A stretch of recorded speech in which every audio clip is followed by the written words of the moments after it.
welcome back. This is By the Book, and we're your married relationship coaches. I'm Sent. I'm Sel. And today we're talking about Married at First Sight, Season 17, Episode 10.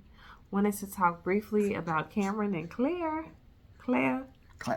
This is crazy, y'all. Like, this is the worst season ever. This has got to be the first season where I'm not confident that anybody is going to make it to decision day at all. Yeah, I'm with Even you. Austin and Becca. Like, I feel like troubles are coming. Yeah. But with Cameron and Clare, let me know if you guys agree. I was pretty shocked that it came so quickly to I don't know, near divorce. Taking my ring, they're not wearing that ring. Yeah, like I didn't see that coming. I didn't think that they had a good relationship or anything last week. It's just that it seemed like they were making some progress. It seemed like they were going to go real slow and, lumber on into decision day and say no. Like most couples do. It looked like a Clinton Gina. And I didn't see this, but I want to applaud Cameron. I want to applaud my husband for holding the baby while we're doing this video. Yeah. But I want to applaud Cameron for being very self-aware, being, I think, more communicative than he gave himself credit for. Very true. And calling it, this is what I've been asking for all along. I'm the one who says, look, if it's not going to work and you can see that clearly, whether it's on day 2, week 2, week 6, go ahead and cut it short so that nobody is getting damaged or, unnecessarily hurt or wasting their time even. And it seems like that's what Cameron is trying to do. However, it seems like he wants Claire to be the one to pull the trigger. Do you think he should just pull that trigger himself? I think he's trying to exhaust any and every possibility. He doesn't want to give up prematurely, just in case she can catch fire for him. Obviously, she is not, and so, but I do want to give credit where credit is due, just like you said. Yeah. He's more communication literate than what he was giving himself credit for. Anybody that we've seen on this show for quite some time. He's been bringing it. Yeah. He really has, as far as how he feels and what he thinks. He can share it, and he's effective at his sharing. Yeah. And so I'm like, okay, wow, come on, Cameron. Actually, to be honest with you, I was even saying to my wife, he's like he can communicate better than the therapist, his wife. Yeah, and it's funny. I think that she takes it for granted because, like, she takes her ability to communicate and to be self-aware for granted because she probably helps a lot of other people reach that goal. But if she looks at herself, if she takes a step back and kind of looks at herself as she would one of her clients, she would see that she's not doing a great job. She doesn't even recognize when he's trying to reach out to her, in a physical sense or otherwise, and connect with her. She's seeing a lot of the negatives, and I don't know if that's because she's not attracted to him. In the after party, he said that she said she was only into black men, big black men at that. And I'm like, okay. But then he says he found out. I know. Like, this was so weird. The after party was weird. Yeah. The conflict. One thing, and my husband knows this best, that frustrates me more than anything is when we can't reach a baseline of honesty and truth. Who's telling the truth? If you can't even agree that the grass is green, how can we move forward with this conversation? Yeah. She's saying that he said her butt was too big. He's saying that he told her she was attractive. She's saying that he said he only wanted thin girls and pretty. I'm like, you know what? Just throw the whole relationship away. I'm with Cameron. Just call it decision day today. Because it doesn't make sense. I think that they're going to do each other more damage, and he recognizes that. Yeah. Right? Cameron is the one who's saying, pardon the baby, we're almost done. Cameron is the one who's saying, like, I don't want to get hurt. I don't want to be invested for 8 weeks only to have you not even have given me a chance this whole time. And I think that's more than fair.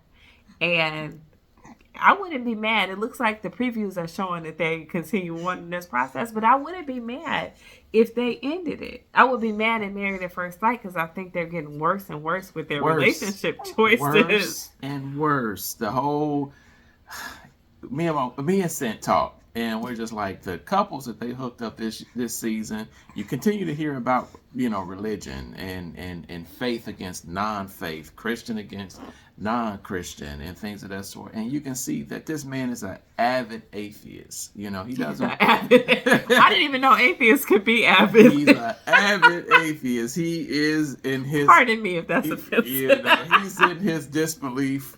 Totally, Yeah, I mean, right. They can't agree how they want to raise their children. No. And that's fundamental. You need to agree on something like that. So he's very correct in kind of seeing that there's almost no hope. Yeah. He sees that it's a very bleak prospect for them to make it. But you know what gets my goat? I mean, what really gets me upset is you have a pastor as one of the experts who doesn't address it and who hooks these people up, knowing that the Bible says, be not unequally yoked together. Yeah, well, I'm sure, not solely responsible for these matches. I believe the producers are picking these people, and they couldn't have done any worse if they had just stuck a bunch of pictures on the board, blindfolded themselves, and threw darts. I mean, that's what it seems like. Yeah. You've got a couple of religious mismatches. At least 3 this season. You have 2 random people who are now gone, who were identified as queer or potentially or formerly queer or whatever, and you just stuck them together like that was supposed to work. Yeah.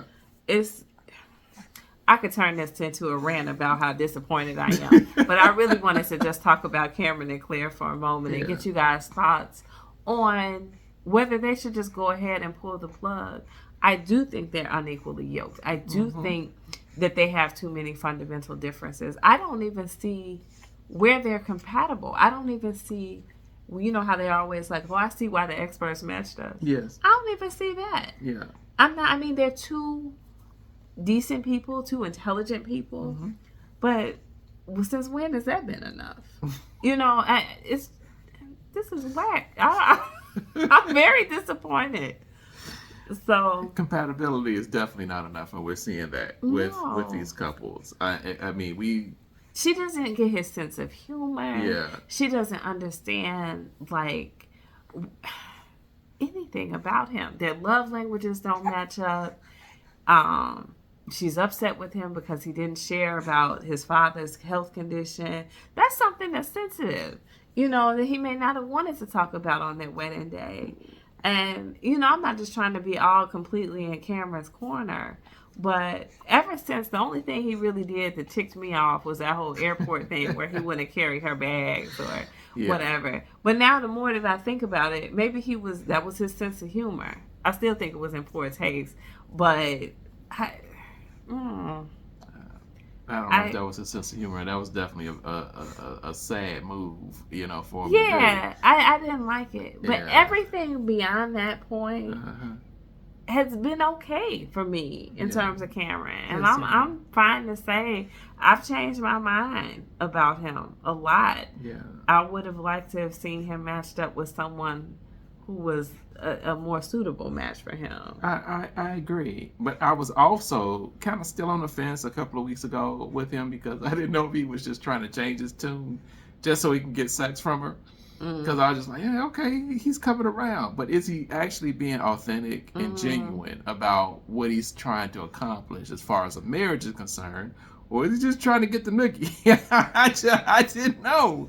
But a few weeks have gone by. And I'm not going to say I'm totally convinced because men can say and present a certain way, but for only so long.